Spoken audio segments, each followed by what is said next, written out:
S'adapter au changement climatique. Une série de la Fédération nationale de l'agriculture biologique.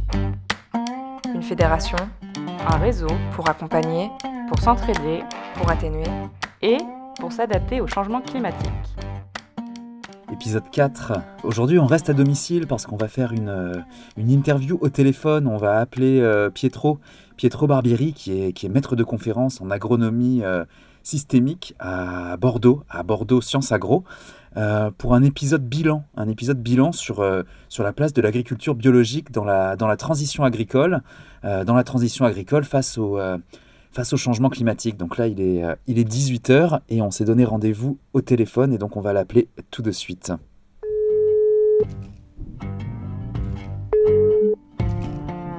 Allô. Oui, bonjour.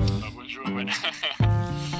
Donc, moi, c'est Octave et peut-être faire juste des petits essais Pietro, on va commencer un peu classiquement. Est-ce que vous voulez bien vous présenter au micro ? Oui, alors, c'est Pietro Barbieri, donc je suis enseignant-chercheur en agronomie à Bordeaux Sciences Agro. Donc j'ai un volet enseignement qui porte sur un peu les concepts d'agronomie de base, et dans mon partie recherche, je me suis surtout occupé de mener des études sur les changements d'échelle, donc l'expansion de l'agriculture biologique à des échelles très larges, voire à l'échelle mondiale, et d'explorer un peu qu'est-ce que serait la conséquence de cette expansion, surtout sur un point de vue par rapport à des questions de fertilité des sols. Du coup, c'est de la recherche universitaire. Ça consiste en quoi ? Il y a du terrain. Comment ça fonctionne ? Oui, non, effectivement, c'est une recherche qui reste plutôt théorique, dans le sens il n'y a pas des tâches de terrain. Il y a de temps en temps des échanges avec des agriculteurs, mais ça reste assez limité. Donc, c'est plutôt ce qu'on appelle des exercices de modélisation. Donc, on essaye d'écrire des modèles mathématiques qui nous permettent d'aller simuler des changements des systèmes agricoles, donc notamment par exemple un passage en conversion à l'agriculture biologique à l'échelle globale, et de voir comment la production agricole se comporte sous ces différents scénarios qu'on peut imaginer de mettre en place. D'accord. Et du coup, j'ai une question peut-être un peu plus personnelle. C'est tout simplement pourquoi vous travaillez sur ce sujet, sur le sujet du bio ? Ouais, c'est un peu pour conviction personnelle au début, dans le sens j'ai fait des études en agronomie, en partie en Italie. Après, je suis parti en Allemagne parce que j'étais intéressé à découvrir un peu plus dans les détails. Donc, j'ai fait un master en agriculture biologique, et pour un peu des raisons, je pense, familiales et personnelles, j'étais toujours proche à des questions sur les impacts environnementaux, sur les changements climatiques, etc. Et donc la bio, ça m'apparaissait à l'époque une des méthodes possibles à explorer pour répondre à ces enjeux-là. Et donc c'est pour ça que je me suis j'ai continué un peu à mener des recherches sur ce type de questions. Du coup, nous, on a aussi fait une sorte de recherche à travers le reportage. Et on a eu 3 témoignages dans 3 contextes climatiques qui étaient assez différents. On a été dans le Grand Est, dans une zone de plaine, où on a François qui cultivait des céréales et des légumineuses bio. Et François, lui, récemment, il s'est intéressé à la question du stockage du carbone dans les sols pour favoriser la rétention d'eau et avoir des sols plus fertiles. Donc là, voilà, c'était le premier cas qu'on avait dans le Grand Est avec François. Et après, on est aussi allé près de Gap, chez Damien, qui lui a volontairement diminué la taille de son cheptel. Et lui, son objectif, c'était d'avoir une autonomie dans la production de l'alimentation de ses bêtes, donc le fourrage, et de dégager du temps pour faire des projets collectifs, pour adapter les fermes à partir des expériences d'autres agriculteurs qui vivent également le bouleversement climatique. Et enfin, on a été en Bretagne, dans le Morbihan, en bord de mer, chez Marion, qui elle a mis l'arbre au cœur de son système pour favoriser l'autonomie alimentaire de ses chèvres et pour avoir des sols plus résistants aux bouleversements climatiques, dont notamment, on s'y attend pas forcément, mais dont notamment la sécheresse en Bretagne. Donc voilà, on a un peu ces trois cas, du stockage carbone, de la diminution de la taille d'un cheptel et de l'arbre au cœur d'un système. Du coup, c'est un peu. Je voulais vous demander, vous, qu'est-ce que ça vous inspire en fait, ce travail qui a été fait de l'agriculture biologique? Ouais. Euh, je pense que c'est trois exemples effectivement bien choisis, dans le sens, c'est trois situations un peu comment dire, typiques et dans lesquelles on pourrait dans lesquelles les changements climatiques pourraient poser problème dans le futur. Donc si je pense aux premières par exemple, donc si j'ai bien compris, c'est en agriculture plutôt en grande culture, donc en céréales et légumineuses. Et effectivement aujourd'hui les sols agricoles dans ces contextes-là sont des sols où les carbones, donc la matière organique du sol, donc les carbones dans les sols agricoles, a la tendance à être plutôt bas ou avoir des pratiques d'agriculture conventionnelle qui vont plutôt déstocker, donc diminuer le stockage de carbone dans les sols. Donc effectivement, dans un contexte comme ça, mettre en place des pratiques d'augmentation pour augmenter les stocks des matières organiques et donc les carbones dans les sols, c'est sûrement quelque chose qui peut aller dans les bons sens par rapport à la résilience et à la lutte contre ces réchauffements climatiques. Donc les deuxièmes exemples que vous avez mentionnés, c'est alors si je ne mélange pas sur un agriculteur qui a diminué la taille du chapitel pour aller augmenter l'autonomie de l'alimentation du bétail. C'est ça. Et donc c'est aussi quelque chose effectivement qu'on observe quand on pense par exemple en rapport avec l'agriculture biologique à une expansion de l'agriculture biologique. J'imagine qu'on y reparlera après, mais un des résultats qu'on a obtenu de notre expérience de simulation, c'est exactement ça. Donc, une réduction des nombres des animaux au sein des exploitations pour aller justement augmenter la résilience, l'autonomie alimentaire et donc la résilience de ces exploitations. Et aussi pour aller réduire en gros la compétition que ces animaux peuvent avoir avec la consommation des céréales et donc avec l'alimentation humaine finalement. Donc c'est là aussi, il me semble aller dans une direction, peut se porter comme un bon exemple pour une stratégie qui peut se mettre en place par rapport à la résilience agronomique, mais aussi économique face au bouleversement du changement climatique. Oui. Alors, sur les troisième exemple, c'est là où je suis un peu moins expert, dans le sens, j'ai moins d'expérience avec effectivement les rôles des arbres et les bénéfices des arbres dans les systèmes agricoles. Cela dit, effectivement, il y a tout un mouvement, le mouvement de l'agroforesterie, qui porte l'arbre comme une des possibles solutions vis-à-vis d'une meilleure utilisation des ressources, notamment comme vous avez mentionné la ressource en eau, parce que les arbres sont notamment capables d'aller, dans certaines situations, piocher, prélever des ressources dans les profondeurs du sol, par exemple des ressources en eau, et les rendre, les déplacer, les rendre plus disponibles dans la surface du sol pour, par exemple, une utilisation par des cultures. Donc ça aussi, c'est une possible stratégie qu'on peut imaginer, des diversifications qu'on peut imaginer mettre en place dans le futur vis-à-vis de ces bouleversements des changements climatiques.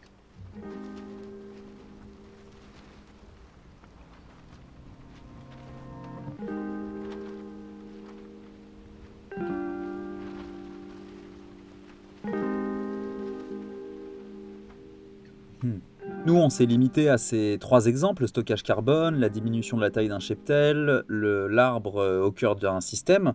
Est-ce que vous avez d'autres pratiques d'adaptation que vous pourriez nous donner, qui ont fait leurs preuves, que vous avez pu constater dans vos travaux ? Ouais. Alors, en réalité, je peux mentionner, alors je pense que je ferai la distinction entre deux grosses catégories d'adaptation. Un, c'est l'adaptation de la production, donc vraiment des fermes, de l'activité des agriculteurs. Alors, ce que je vais rajouter est pas du tout est absolument en ligne avec au moins 2 des 3 exemples que vous avez mentionnés.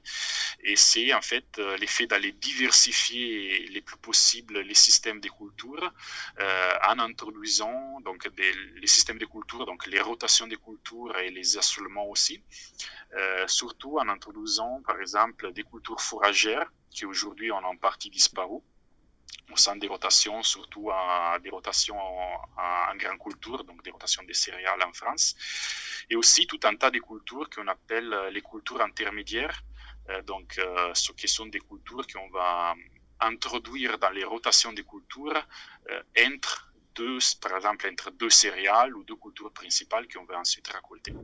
Donc en gros, ce que je veux dire, c'est que toutes les adaptations d'augmentation de la diversité et des nombres de cultures qu'on va mettre en place vont dans les sens d'une augmentation du stockage du carbone et aussi d'un gain de fertilité des sols et des rétentions d'eau.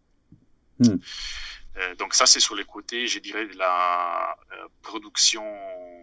Donc c'est un autre exemple des mesures agronomiques qu'on peut imaginer de mettre en place. Et je pense que par contre, quand on raisonne sur la résilience des systèmes agricoles, il ne faut pas oublier que la production agricole fait partie des systèmes alimentaires plus en général. Et donc, il y a aussi un tas de changements qu'on peut imaginer au niveau des systèmes alimentaires plus largement qui pourraient se porter comme un changement nécessaire suite pour aller limiter certains impacts du changement climatique. Donc là-dedans, je pense notamment à des changements des régimes alimentaires, par exemple la réduction de la consommation des produits animaux. Il est nécessaire si on imagine que les agriculteurs vont réduire par exemple leur troupeau face à des questions d'augmentation de l'autonomie, etc. Ou encore de la réduction du gaspillage alimentaire, encore une fois, et un autre variable qui me semble important de mentionner vis-à-vis de ces adaptations du système alimentaire plus en général au changement climatique et au changement en général des systèmes agricoles. Et de ces exemples d'adaptations qui ont fait leurs preuves, est-ce que du coup on peut en conclure que l'agriculture biologique, c'est une agriculture qui est plus résiliente ? Alors ça, c'est une question très complexe. Donc, sur les papiers, je dirais que oui. Dans l'essence, effectivement, dans des fermes en bio, en agriculture biologique, ce sont des fermes qui ont la tendance, donc d'un point de vue agronomique par exemple, sont des fermes qui ont la tendance à avoir une diversification des cultures plus accrue, des rotations des cultures plus longues, en partie des cultures fourragères dans la rotation accrue par rapport à des rotations dites conventionnelles, entre guillemets, en utilisation des cultures intermédiaires, ce que je mentionnais avant, plus accrues, et tout un tas aussi des moindres émissions de gaz à effet de serre, d'où par exemple à la non-utilisation des intrants, donc des fertilisants issus de la synthèse industrielle. Par contre, il y a aussi une autre face, je pense, de l'agriculture biologique, surtout quand on imagine d'expandre ces systèmes de production à des échelles très larges. Donc, ce que je veux dire, c'est pas quelque chose qu'on observe aujourd'hui, mais c'est quelque chose qu'on risquerait potentiellement d'observer dans ces scénarios d'expansion de la bio à échelle très large. Et il faut savoir qu'en général, la productivité, par exemple, un hectare de blé en agriculture biologique a la tendance à produire un peu moins par rapport à un hectare de blé en agriculture conventionnelle.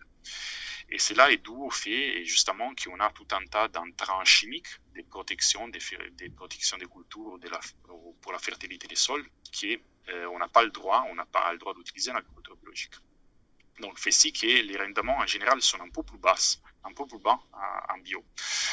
Et donc, ces rendements un peu plus bas ont des effets indirects sur les potentiels impacts de l'agriculture bio sur le changement climatique. Alors, d'un côté, parce que, bien évidemment, si on a moins de rendements et on souhaite produire la même quantité de nourriture, on a besoin de cultiver plus de terres. Et donc, l'effet d'aller cultiver plus de terres pourrait porter, par exemple, à ce qu'on appelle des conséquences des changements sur l'utilisation des sols, par exemple, à les transformer des terres qui sont aujourd'hui en forêt en terres cultivables pour faire face à ces différentiels des productivités des systèmes agricoles. Bien évidemment, ça a des conséquences sur les émissions carbone. Donc ça, c'est un exemple des conséquences indirectes mais négatives qui pourraient arriver avec une expansion de l'agriculture biologique, mais à des échelles spatiales très larges.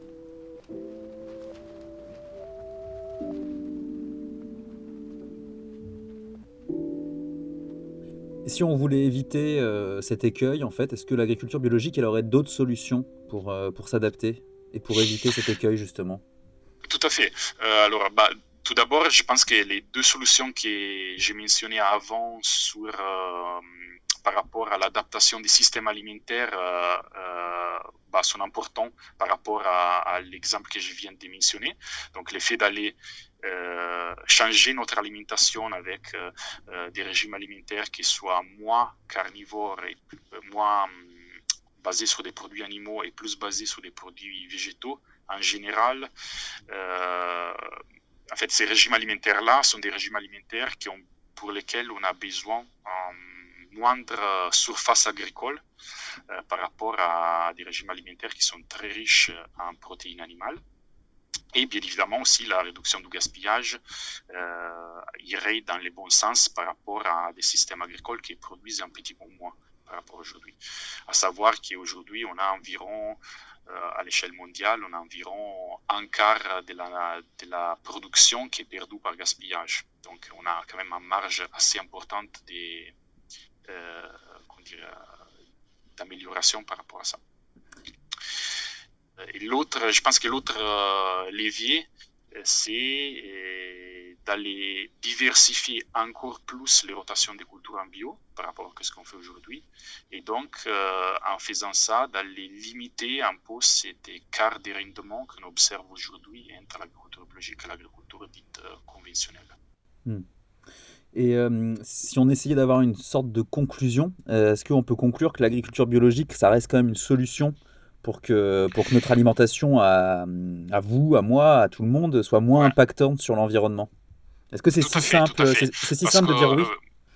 Ouais, même si ce que je viens de dire c'est vrai, dans le sens il y a quand même des risques qui ont un monde complètement bio soit compliqué à mettre en place.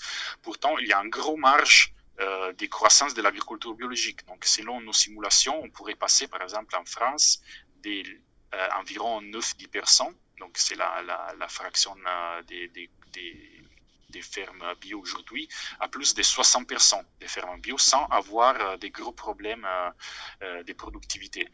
Et bien évidemment, tout là arriverait avec des bénéfices possibles en termes d'émissions réduites par rapport à l'agriculture conventionnelle et du stockage de carbone dans les sols. Donc, il y a quand même une marge de progrès importante et l'agriculture biologique, je pense que ça serait un des méthodes qui pourrait donner sa contribution à l'amélioration à la résilience vis-à-vis de ces changements liés au changement climatique. Oui, donc dans une balance bénéfice-risque, on se situe quand même plus du côté des bénéfices. Tout à fait. Bon, donc c'est plutôt une bonne nouvelle si on a encore une marge de manœuvre pour améliorer la situation. Tout à fait, ouais. On a beaucoup misé sur les haies et cette année ça nous a rendu bien des services. Donc en fait, l'idée c'est de se diversifier pour essayer d'être plus résilient. La vie est plus belle quand on se bat pour quelque chose, une vraie cause. Et là, il y a une vraie cause et il faut qu'on emmène du monde avec nous. S'adapter au changement climatique.